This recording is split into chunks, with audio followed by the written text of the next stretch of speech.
no matter how short-lived this attitude might have been, it survived residually in various forms and was reinforced in the 19th century, a time when travellers influenced by Romanticism often expressed a sense of charm at the quaintly exotic world that greeted them when they crossed the Pyrenees. "What a country is Spain for a traveller!" exclaimed Washington Irving, "where the most miserable inn is as full of adventure as an enchanted castle, and every meal is in itself an achievement." Something of the same spirit survived as late as 1949, when the travel writer Patrick Leigh Fermor jumped at the suggestion that he should contribute to a new series on travellers and explorers.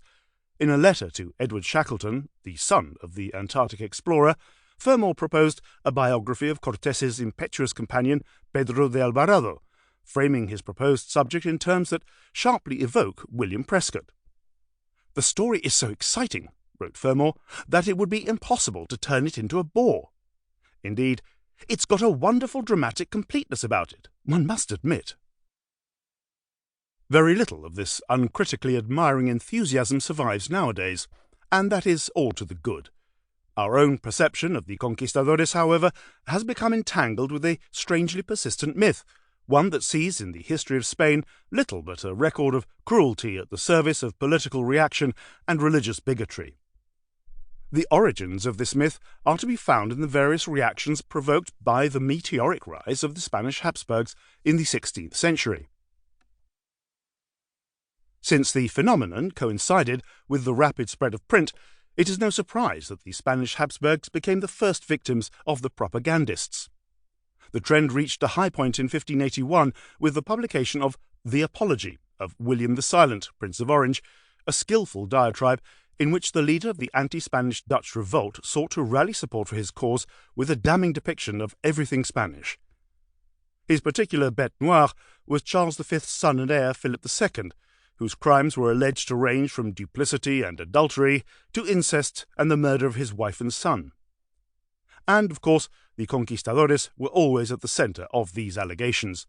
William himself took good care to plunder the damning accounts of the atrocities of the Conquistadores that the Spanish defenders of the Indians had been tirelessly producing, with the specific aim of shocking the Castilian authorities into implementing reform. Foremost among them was Bartolomé de las Casas' sensationalist polemic, a most brief account of the destruction of the Indies, destined to capture the European imagination for centuries to come, not least through the visual aid afforded it in vivid engravings by Théodore de Brie.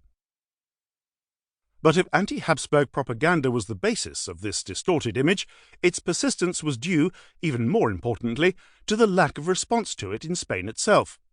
For by the time that the anti-Habsburg myths began to prevail, Spain, and those who wished to defend her interests, had become increasingly obsessed with the irksome question of decline. The soul-searching literature of those self-appointed analysts of the ills of the Spanish Habsburg monarchy, the arbitristas, hardly provided an answer to the negative polemics that became so dominant.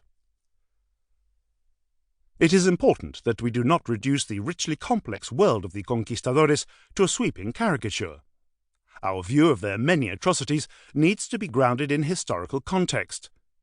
Their world was not the cruel, backward, obscurantist and bigoted myth of legend, but the late medieval crusading world, which saw the stamping out of the last vestiges of Muslim rule on continental Europe. In the wake of the capture of Granada and the expulsion of the Jews from Spain in 1492, Europeans were unexpectedly faced with the challenge, at first gradual but ultimately unavoidable, of having radically to redraw the map of the known world in order to accommodate a new reality. Not the quick path to the riches of the Indies, for which cash-strapped monarchs had hoped, but an astonishingly large and hitherto unknown continent. The venal and acquisitive ethos that such circumstances engendered should not be disassociated from the powerful spirit of humanist and religious reform that marked late medieval Spain. This was a world that saw no inherent contradiction in the attempt to establish forms of governance that were simultaneously high-minded and shamelessly lucrative. The frequent claim among the conquistadores to have gone to the Indies in order to serve God, the King, and to get rich should evoke in our minds a disarming frankness, to use J.H. Eliot's apt remark, rather than a mere hypocritical pretext to hide base and immoral. To keep listening to this audiobook, I've left you a link in the description so you can do it, at no cost thanks to Audible's 30-day free trial.